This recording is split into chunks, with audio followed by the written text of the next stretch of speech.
History remembers what happened, but it is shaped by moments when everything could have turned another way. A decision, a journey, a single moment. This is where we explore them. When history turned. I walk the same street every morning. There is no trace of an ancient palace where I live. Is there any reality where that same street runs past the ruins, or even the living halls of a very old capital? There is a woman named Amira in a city called Acad. She buys bread under an arcade that was once a palace corridor. Today, she stands in line at a municipal kiosk. The office posts public notices, carved into stone slabs that double as ledger pages. Her children pass through gardens that remain in the footprint of royal courtyards. Street names reference emperors whose reigns are continuous records rather than myths. Every district shows a continuous stratigraphy back to the First Empire. What we call legend is for her just everyday address logic. None of this feels archaeological to Amira. It is administrative. The bus stop is below an arch that used to be part of the imperial granary. If you want to know when that reality diverged from yours, I can point to a single season. How recent is that split? Was it an earthquake, a law, a battle, or just bad luck? Is ancient, well before classical maps. The difference sits in hydrological logs, where our records mark abrupt discontinuities.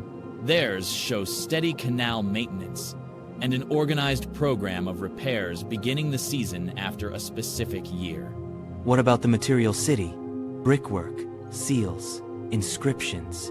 Do they tell the same story? They do. You find standardized fired bricks, repeated administrative seals, and a chain of dated receipts that never interrupts for decades, then centuries. The bureaucratic record does not break. Those receipts imply sustained administration. Did the capital avoid a sack entirely? Archives show a failed siege. Attackers retreated in a wet campaign season because the flood turned the plain into a marsh. That delay allowed the central authorities to move grain, repair defenses, and negotiate terms instead of collapsing. Place the divergence for me. When was this flood? Where exactly?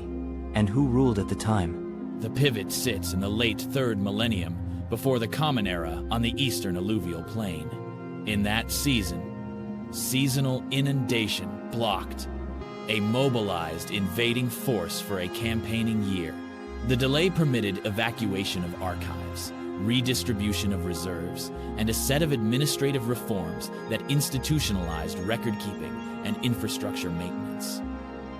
So in our line of history, the invaders breached the city that year. The palace was sacked, and administrative continuity was lost. Documents were dispersed, and the capital faded into ruin. In their line, the flood bought months enough to formalize tax collection, standardize seals, and reorganize logistics. Those reforms turned palace workshops into civic bureaus and made the capital a durable center rather than an abandoned memory. Precisely. The essential change was institutional. Survival plus the rapid formalization of archives and infrastructure management after the failed siege. From that moment, century by century, the differences compound. In the early centuries, palace craftsmen become municipal engineers. Law codes are committed to durable media and distributed archives. Provincial centers adopt those administrative templates. Across the first millennium after divergence, Acad sends trained clerks and sealed ledgers through the region. Polities that fragment in our line instead integrate into networks anchored by Acad's administration.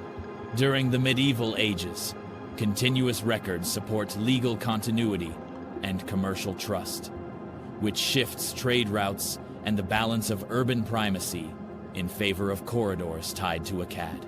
In the early modern period, the presence of a known inland capital redirects explorers and merchants. Colonial and diplomatic projects engage with living states, instead of searching for vanished dynasties. The Industrial Age amplifies centralized planning. Rail hubs, preservation institutions, and archival universities cluster around Acad rather than around emergent port elites.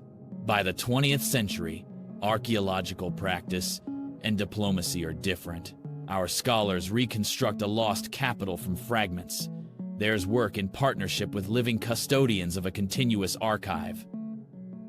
So today, on my street, there is no imperial wing shading a square.